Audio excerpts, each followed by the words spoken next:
Then check this out. Peter. Karine, I just want to follow up very quickly. You said that it's not new, but to be clear that this was posted on the Federal Register overnight on October 4th. So, just to be clear about this, the president earlier today said that he was asked, does the border wall work? He said no. But in this statement that was posted within the last 24 hours, the Department of Homeland Security Secretary says there is presently an acute and immediate need to construct physical barriers and roads in the vicinity of the border of the United States in order to prevent unlawful entries into the United States. So who's right? The statement from the DHS Secretary overnight or the President's comments today saying they don't? So a couple of things. Yes, it showed up on the register today, but the announcement, this is not new. This is from 6 months ago. Well, it is new because the waiving of the laws actually didn't happen. But this is something that was out back, that the DHS was put out back in 6 months ago. Well, so and now they announced. Did they waive the laws 6 months ago?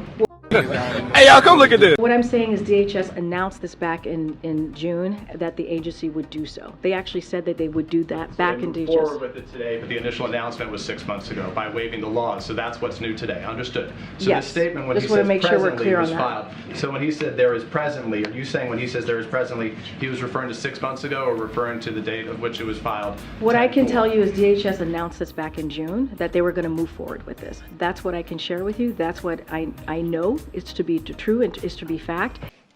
That's a lie.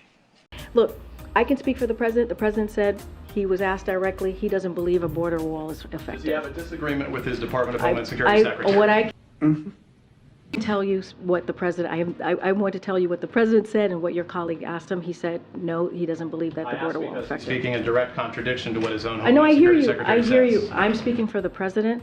I'm saying that he has said that he does not believe a border wall is effective. That's what he was asked. He has said that for some time now, and it still remains to be the case.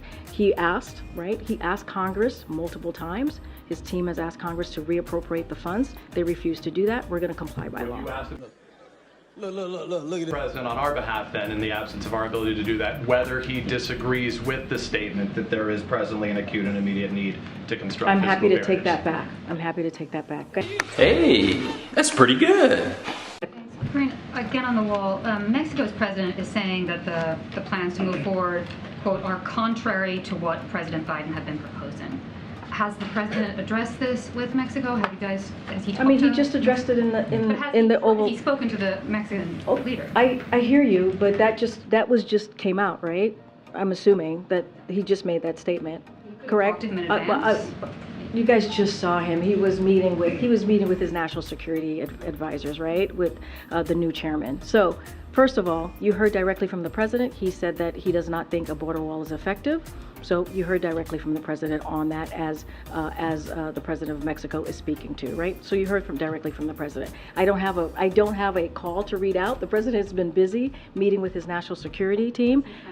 I don't have a call to reach out. As you know, members of his team here at the White House they went down to Mexico. They did a delegation and went down there and had meetings. I don't have a call to read out from the president. Here we go. Go ahead, Nancy. Thanks, Karine. As someone who spends a fair amount of time in the Oval Office with the president, did you ever have a troubling encounter with Commander? No, not at all. Great word. So he never nipped you? No. Were you ever wary of being No. around him No, and because of the fighting incidents that you had heard about? Absolutely not. And I've seen Commander many times. I was never worried, and I've never been bit by Commander. Have any of the members of your staff? What I can say, I don't have numbers of exact numbers of any incidents with Commander. I do want to lay out something that my colleague Elizabeth Alexander over at the First Lady's office, who's our communications director, and just to be clear here, and we want to make sure that folks understand, just in case you guys didn't see her statement here, and it goes as follows. The President and the First Lady care deeply about the safety of those who work at the White House and those who protect them every day. They remain grateful for the patience and support of the U.S. Secret Service and all involved as they continue to work through solution. Commander is not presently at the White House, on the White House campus, and while next steps are evaluated. That was a statement that came out from the First Lady's office, and so I will certainly leave it there. But no, as it relates to me, I was never weary of it, of a commander. I've seen him many, many times, and so I can only speak for myself, though, and I can't speak to anything else outside of that. I'm surprised. I've been bitten by a dog. If there was a dog that had bitten 11 or 12 other people, I'd be a little nervous around that dog. Why weren't you? I mean, I'm not sure why this has to do anything with me. I was just not nervous at all. So that is not a concern for me. That is not something that I can't speak to anything else outside of what you have heard from the First Lady's office. And so I'll just leave it there. All right. Make the dog available for questions. Do you want me to bring the dog into the briefing room? That should be fun. That should be fun. Go ahead. Thanks, Karine. If you'll take another question on the wall. You said, quoting the president, that he did not believe that a wall was effective. And you, in your own words, said that it would be a waste.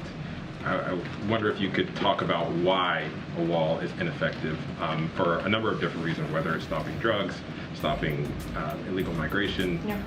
Obviously, the president has voted for the Secure Fence Act in 2006, specifically talking about how it would be effective in stopping drugs. Well, we believe, so first of all, he was asked, do you believe, let me get the exact, do you believe, by your colleague Selena here, do you believe the border wall works? He said no, right? He answered that directly. So we believe there are more effective ways of dealing with this, dealing with the border security. And so, of course, we have repeatedly asked Congress to make sure that CBP have the resources they need to do their jobs. And we think there are other ways to do that, whether it's smarter, more effective border security measures. And so, like border technology, we believe that works when you modernize that.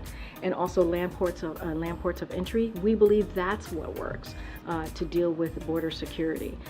And so we've been very clear. The president's been very clear about this. He doesn't believe the border wall is effective, and that has not changed. That has not changed. We are complying by the law. DHS is complying by the law. That's an appropriation that came from fiscal year 2019 under the last administration, Republican leadership, and that's what you're seeing now. Follow up with a question about the letter that Governor Pritzker sent earlier this week. He asked for one person in the White House who deals with the president to be a coordinator for border issues, for irregular migration and how it's impacting some of these big cities. What's the White House response to this idea that he needs one person, because it sounds like he thinks that there's more coordination that needs to be happening? So here's the thing. There are multiple folks here who deal with, who have been in touch with governors across the country on this issue. You have the Intergovernmental Affairs Office, which is led by Tom Perez, and so that is someone who has kind of led these conversations with these governors and talks to them pretty regularly about the issues that they're having, an array of issues, not just this. And there are multiple other people that have been in touch with governors across the country. Look, let's not forget, we provided $1 billion to those counties, states, cities who are dealing with this issue, right? And so we've been very engaged, whether it's the governor in Illinois or the governor in New York, on how to move forward to really deal with the issues that they're dealing with on the ground in an effective way. And so that's what we're going to continue to do. It is an issue that's incredibly important to this president, and that's how we're going to continue to move forward, have those engagements, have those conversations, and figure out what ways the federal government can help them on the ground.